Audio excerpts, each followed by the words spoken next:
Bismillahirrahmanirrahim. Assalamu alaikum dear students. Welcome to our channel Try and Gain. आज हम start class 9 chemistry chapter 8। Topic है हमारा introduction of metals and their properties. Basically आज हम पढ़ेंगे metals और उनकी properties, both properties physical and chemical. सबसे पहले हम देखते हैं कि मेटल असल में है क्या और हमारे इर्द गिर्द कौन सी ऐसी चीजें हैं जो मेटल से मिलकर बनी हुई है। ऑलमोस्ट बहुत ज्यादा तकरीबन 50 टू 80 या फिर 60% जो हमारे इर्द गिर्द चीजें हैं वो ज्यादातर मेटल से मिलके बनी हुई हैं। ठीक है, और आजकल मॉडर्न जितनी भी चीजें बन रही हैं वो सारी की सारी मेटल से मिलके बन रही हैं। ठीक है, काफी ज्यादा चीजें जिस तरह व्हीकल्स हो गए, एयरप्लेन्स हो गए, ट्रेन हो गए, ऑटोमोबाइल्स जितने भी आ गए, ठीक है, वो सारे के सारे क्या है, वो सारे के सारे मेटल से मिलके बने हुए हैं। इवन के पहले जमाने में जो बर्तन थे वो भी मेटल से, स्टील वगैरह से के जो बर्तन थे वो इस्तेमाल होते थे। ठीक है, बहुत ज्यादा जो है हमारे इर्द गिर्द मेटल से बनी हुई चीजें मौजूद थी। ठीक है, इसके अलावा ये कि जो पेरियोडिक टेबल है, पेरियोडिक टेबल में मेटल्स को एक खास अहमियत हासिल है। ठीक है, और उनकी एक स्पेसिफिक जगह है, रैंडम नहीं पड़ी हुई बल्कि उनके लिए स्पेशल जो है वो कॉलम बनाए गए हैं जहाँ पे सिर्फ और सिर्फ मेटल्स हैं। और हमारा जो फर्स्ट और कॉलम ही है पेरियोडिक टेबल का, फर्स्ट कॉलम में पेरियोडिक टेबल में मेटल्स हैं। ठीक है, इसी तरह जो सेकंड वाला कॉलम है पेरियोडिक टेबल का उसमें भी मेटल्स हैं। हमारा पेरियोडिक का स्टार्ट ही कहाँ से हो रहा है, फर्स्ट कॉलम का मेटल से हो रहा है। ठीक है, और उसको हम एल्कली मेटल कहते हैं फर्स्ट कॉलम को, और जो सेकंड कॉलम है हमारे पास, कॉलम कह लें या ग्रुप कह लें, फर्स्ट ग्रुप जो है वो भी मेटल्स का है, जो सेकंड ग्रुप है वो भी मेटल का है। फर्स्ट ग्रुप को हम एल्कली मेटल्स कहते हैं और सेकंड ग्रुप मेटल्स को हम एल्कलीन अर्थ मेटल्स कहते हैं। इसके अलावा बहुत ज्यादा जो हमारे इर्द गिर्द की चीजें हैं वो हमारी मेटल से मिलके बनी हुई है, जिस तरह हमने एयर प्लेन वगैरह देख लिए। इसके अलावा सोडियम भी एक मेटल है जो हमारे टेबल सॉल्ट में इस्तेमाल होते हैं ना, सोडियम क्लोराइड, वो जो सोडियम है वो सोडियम भी एक मेटल। मेटल्स जो हैं वो वाले एलिमेंट्स हैं पेरियोडिक टेबल के जो अपने इलेक्ट्रॉन को लूज करने की सलाहियत रखते हैं। ठीक है, फॉर एग्जांपल अगर आप बात करें सोडियम की, सोडियम का एटॉमिक नंबर क्या है, सोडियम का एटॉमिक नंबर है 11। ठीक है, सोडियम का एटॉमिक नंबर है 11। इसका मतलब है अगर आप सोडियम को ड्रा करें, इसका स्ट्रक्चर ड्रा करें, ये 11 किसका है, ये सोडियम का है। अगर आप सोडियम का स्ट्रक्चर ड्रा करें तो वो दरमियान में न्यूक्लियस, फिर ये फर्स्ट शेल और ये सेकंड शेल और नेक्स्ट थर्ड शेल आ जाएगा। ठीक है, फर्स्ट शेल में कितने इलेक्ट्रॉन है, फर्स्ट में 2 हो गए, और जो अगला है उसमें 8 हो गए, और जो उससे अगला है उसमें सिर्फ 1 इलेक्ट्रॉन आएगा। ठीक है, ये सोडियम का, इसमें सिर्फ 1 ही इलेक्ट्रॉन है। अब सोडियम या तो अपना ऑक्टेट कंप्लीट करे या फिर डुप्लेट। ठीक है, अब या तो ये 7 इलेक्ट्रॉन को जो है वो गेन करे या फिर अपना ये वाला जो 1 इलेक्ट्रॉन है इसको भी लूज कर दे। अब बजाय इसके कि ये 7 इलेक्ट्रॉन को गेन करे अपने अंदर लेके आए, इसके लिए ये आसान है कि ये जो इसके पास 1 इलेक्ट्रॉन है ये इसको लूज कर दे, बाहर निकाल दे। ठीक है, ये इसके लिए आसान है बजाय इसके कि ये 7 इलेक्ट्रॉन को जो है वो गेन करे। ठीक है, इसलिए अब सोडियम क्या करेगा, अपना इस 1 इलेक्ट्रॉन को लूज कर देगा। जब ये अपने 1 इलेक्ट्रॉन को लूज कर देगा तो इस सोडियम के ऊपर कौन सा चार्ज आ जाएगा, इस सोडियम के ऊपर पॉजिटिव चार्ज आ जाएगा। ठीक है, इसके ऊपर पॉजिटिव चार्ज आ जाएगा। जिसके ऊपर पॉजिटिव चार्ज हो और जो एलिमेंट अपना इलेक्ट्रॉन लूज करे उसको हम क्या कहते हैं कि उसने क्या बना दिया, उसने कैटायन बना दिया, कैटायन उससे कहेंगे। और जो गेन करता है वो एनायन बनाता है और जो लूज करता है उसको हम कहते हैं कैटायन। अब ऐसे तमाम पेरियोडिक टेबल के एलिमेंट्स जो अपने इलेक्ट्रॉन को इजीली लूज कर देते हैं उसको हम क्या कहते हैं, उसको हम कहते हैं मेटल्स, जो अपने इलेक्ट्रॉन को इजीली लूज कर दे। और जब वो लूज कर देगा, जो एलिमेंट लूज कर रहा है उसको हम कहते हैं कि ये इलेक्ट्रोपॉजिटिव है, यानी ये अपने इलेक्ट्रॉन को इजीली लूज कर देता है। उसकी उस प्रॉपर्टी को हम नाम देंगे इलेक्ट्रोपॉजिटिविटी, यानी अपने इलेक्ट्रॉन को इजीली लूज करके अपने ऊपर पॉजिटिव चार्ज गेन कर लेना, उसको हम कहते हैं कि ये इलेक्ट्रोपॉजिटिव है। और मेटल्स की खास और सबसे अहम प्रॉपर्टी ये होती है कि मेटल्स जो है वो इलेक्ट्रोपॉजिटिव होती है, यानी अपने इलेक्ट्रॉन को इजीली लूज करने की सलाहियत रखती हैं। अब इसी बेस पे मेटल्स को जाहिर सी बात है जो अपना इलेक्ट्रॉन इजीली लूज कर रहा है इसका मतलब वो रिएक्टिव है, वो हर रिएक्शन में हिस्सा ले सकते हैं, हर रिएक्शन में उसका कोई ना कोई अमल होगा वो रिएक्शन में इजीली पार्टिसिपेट करता है, ठीक है। इसलिए हम कहते हैं कि मेटल सारी की सारी क्या होती है, मेटल्स रिएक्टिव होती है। क्यों? क्योंकि ये अपना इलेक्ट्रॉन इजीली लूज कर देती है, और अपना इलेक्ट्रॉन ये इजीली लूज कर देती है, इसलिए हम उन्हें कहते हैं कि ये इलेक्ट्रोपॉजिटिव है। और जो अपना इलेक्ट्रॉन इजीली लूज कर देता है, इससे अंडरस्टूड सी बात है कि वो हर रिएक्शन में इजीली पार्टिसिपेट कर सकता है। इसीलिए हम उसे क्या कहते हैं, इसीलिए हम कहते हैं कि वो मेटल्स जो है वो रिएक्टिव होती है। मेटल की इसी रिएक्टिविटी की बेस पे मेटल्स को 3 हिस्सों में डिवाइड किया गया है। एक वो वाली मेटल्स जो बहुत ज्यादा रिएक्टिव है, उसको हम क्या कहते हैं, वेरी रिएक्टिव, ठीक है। वो मेटल्स की एक है मॉडरेटली रिएक्टिव। मॉडरेटली का मतलब है दरमियानी सी, मोतदल सी, मॉडरेट से वर्ड निकला है मॉडरेटली, यानी जो बहुत ज्यादा भी रिएक्टिव नहीं है और बहुत कम भी नहीं है, उनको हम क्या कहते हैं, मॉडरेटली रिएक्टिव, यानी वो दरमियानी सी रिएक्ट करती है, बहुत ज्यादा भी नहीं और बहुत कम भी नहीं। थर्ड हमारे पास जो प्रॉपर्टीज है मेटल की, वो है लीस्ट रिएक्टिव। लीस्ट का मतलब होता है सबसे कम, सबसे आखिर में। लीस्ट रिएक्टिव सबसे कम रिएक्टिव, या फिर और नोबल। नोबल का मतलब होता है जो बिल्कुल भी ना हो, ना ही वो बिल्कुल भी लूज ना करे अपना, ठीक है, अपना इलेक्ट्रॉन, और बिल्कुल भी जो रिएक्टिव नहीं है वो नोबल है। नोबल का जो वर्ड है इसका मतलब होता है शरीफ, यानी वो बिल्कुल भी रिएक्टिव नहीं, खामोशी से आराम से बैठी हुई है, उनको हम कहते हैं नोबल मेटल्स, ठीक है।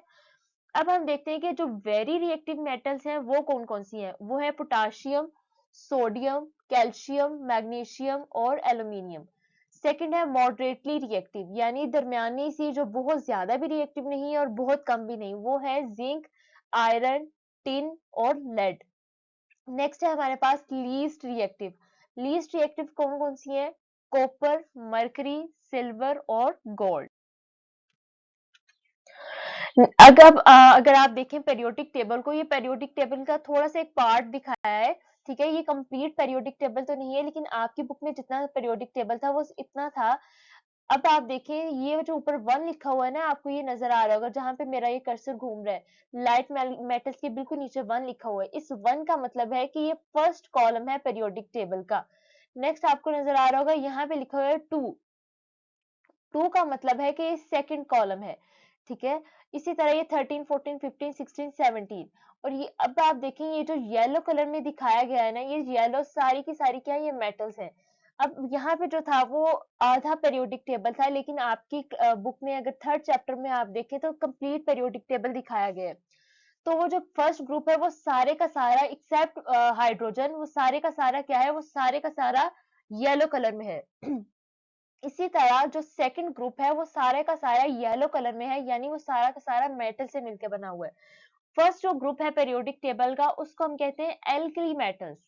एल्कली मेटल उसे हम इसलिए कहते हैं कि जब ये वाली मेटल वाटर के साथ रिएक्ट करती हैं तो एक एल्कली बना देती हैं, एक बेस बना देती हैं। फॉर एग्जांपल, अगर मैं कहूँ कि सोडियम Na वाटर के साथ रिएक्ट करता है, Na जब वाटर के साथ रिएक्ट करेगा H2O के साथ, तो ये बना देगा NaOH।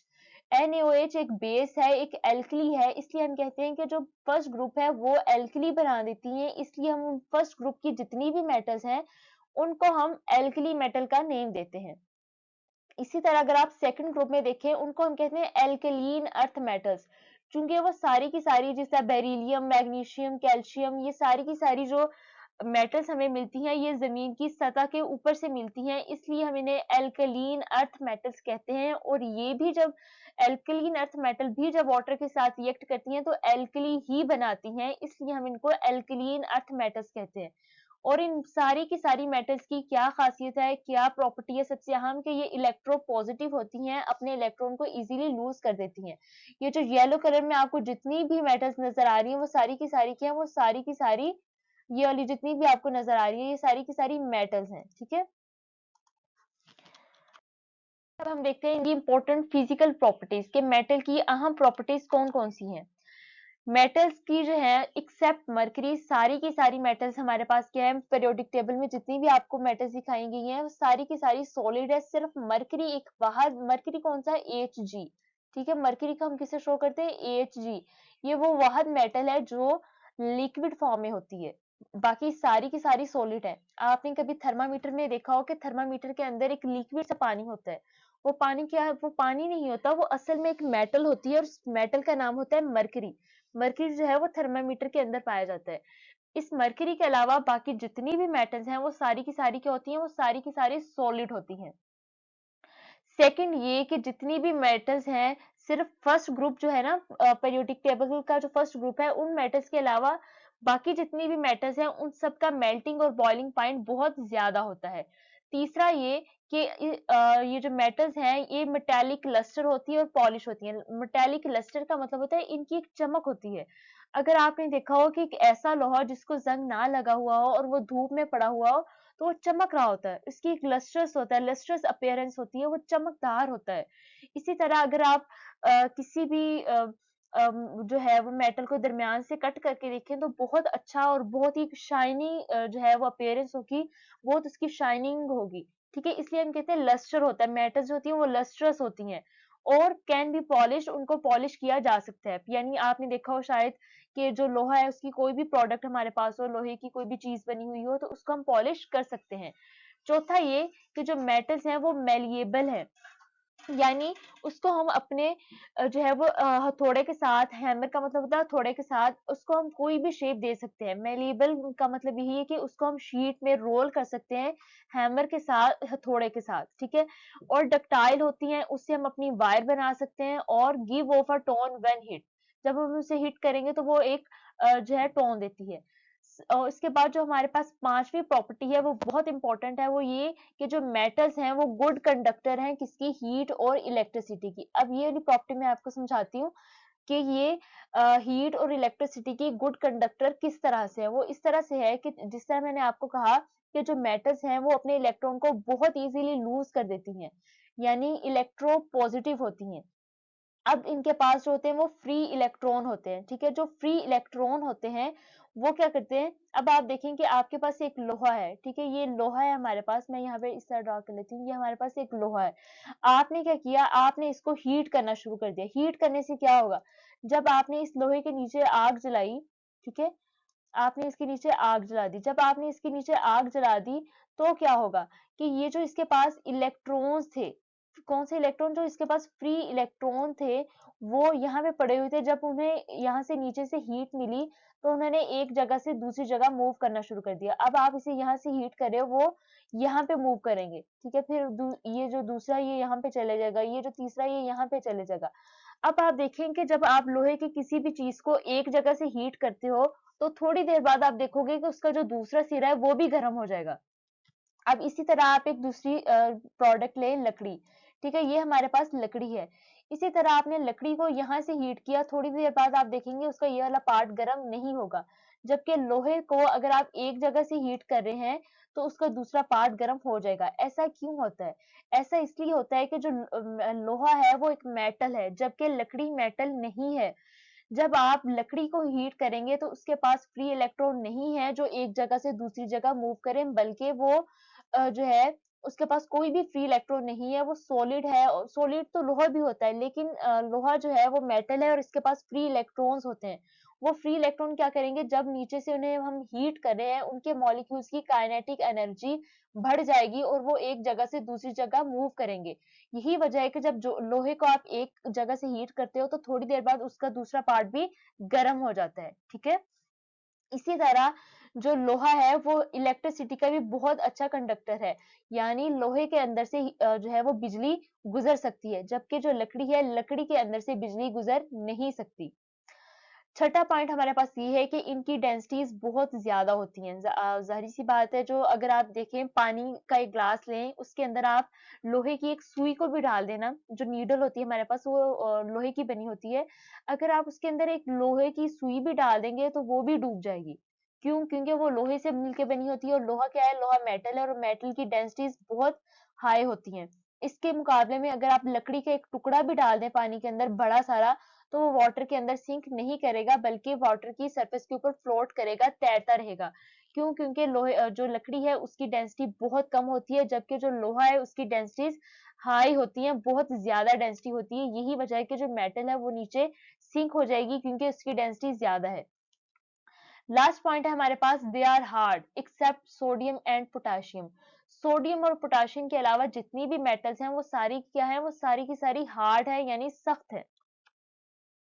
ये तो हमारे पास थी इसकी फिजिकल प्रॉपर्टीज मेटल्स की। नेक्स्ट हम देखते हैं केमिकल प्रॉपर्टीज। केमिकल प्रॉपर्टीज में हमारे पास ये है कि जो मेटल्स हैं वो अपना इलेक्ट्रॉन बहुत इजीली लूज कर दें। ये तो इसकी प्रॉपर्टी भी है और इसकी एक पहचान, एक खास आइडेंटिटी भी है कि मेटल हम कहते ही उनको है जो कैटायन बहुत आसानी से बना दें, यानी बहुत आसानी से इलेक्ट्रॉन को लूज कर दें और खुद इलेक्ट्रोपॉजिटिव हों। ठीक है, यानी मेटल जो है वो इजीली इलेक्ट्रॉन लूज कर देती हैं और पॉजिटिव आयन बनाती हैं। पॉजिटिव आयन मतलब कैट आयन बनाती हैं।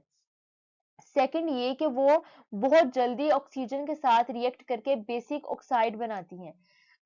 ये तो इसकी प्रॉपर्टी है ना कि जो मेटल्स होती हैं वो रिएक्टिव होती हैं और इसी रिएक्टिविटी के बेस पे मेटल्स को 3 ग्रुप में डिवाइड किया गया है, हाईली रिएक्टिव, मॉडरेटली रिएक्टिव और लीस्ट रिएक्टिव।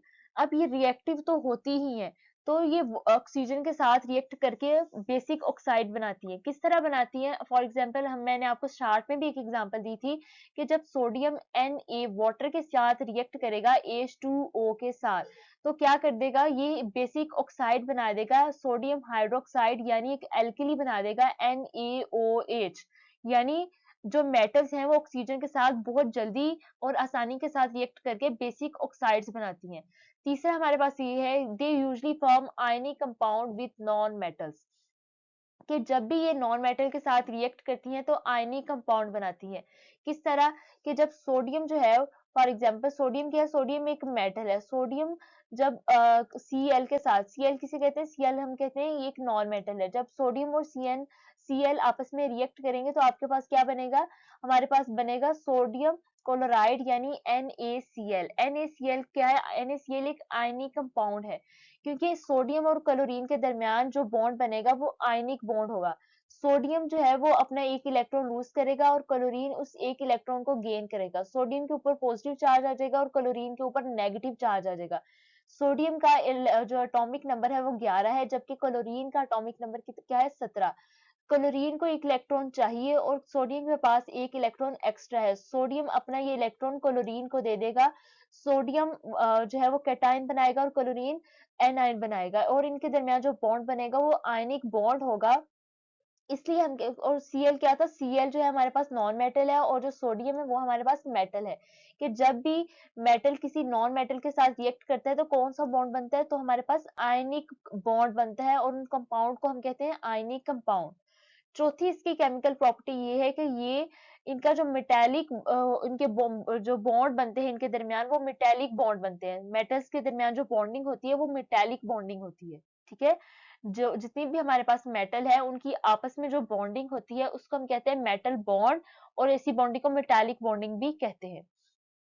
ये था स्टूडेंट्स हमारा आज का लेक्चर। उम्मीद है कि आपको आज के लेक्चर की समझ आ गई होगी। इंशाल्लाह नेक्स्ट वीडियो में हम नेक्स्ट लेक्चर को डिस्कस करेंगे। तब तक अपना बहुत और दुआ में याद रखिएगा। अल्लाह हाफिज।